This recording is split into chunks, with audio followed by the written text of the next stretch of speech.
Hello to everyone, my fellow agents and those interested in the real estate industry. Today, we are officially kicking off our series on things they didn't teach you, probably in real estate school, definitely not on HGTV. And today, we're going to talk about one of the most challenging things, but yet one of the most important things that you can do, which is start day one with a database.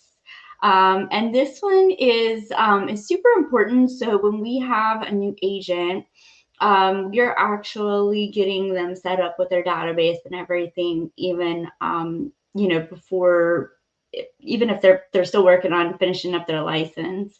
And so this is really important because your database is how you're going to communicate with people, and communication and follow up is like the number one thing, right, in real estate. And so there are a few things, a few little helpful tips for having a database. So first of all, to have one, if you have, you can, there's apps where you can export your contacts in your phone, if that's helpful, if that's where you've been keeping a lot of your connections, and then you can import those into your database, or do that. So if anyone has any questions or needs any recommendations, definitely reach out on that. But rule number one is have fun.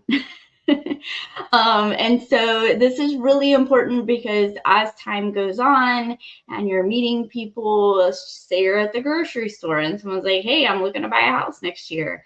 You're going to want one place. Otherwise, you're going to end up having notes in your phone, putting contacts in, sticky notes everywhere, or what have you. And then you're going to spend a lot of time just kind of gathering information.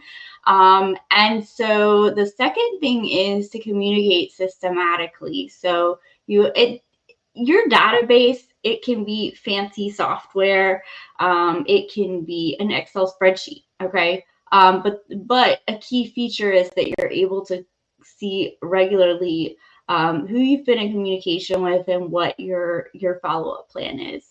Obviously, not everybody you talk to every day is going to be ready to buy or sell a house tomorrow. So a lot of times those are things that you're going to be checking in and following up with people on, sometimes for months, sometimes literally for years. So you want a way to be able to track that as you're, growing your business. Number three is feed it daily. So there's lots of ways to do this. Lots of ways to do this. So if this is something that you struggle with, definitely reach out and we can talk about it. But you've got, if nothing else, like you meet people every day on social media, out in the real life, in the real world. And then there's definitely several other strategies you can do if this is something that you struggle with. So let me know. And then lastly, is to service your potential clients. And so whether that's someone you know or just met, you want to make sure that you're providing top level service and that you are continuing to follow up as that timeline kind of closes.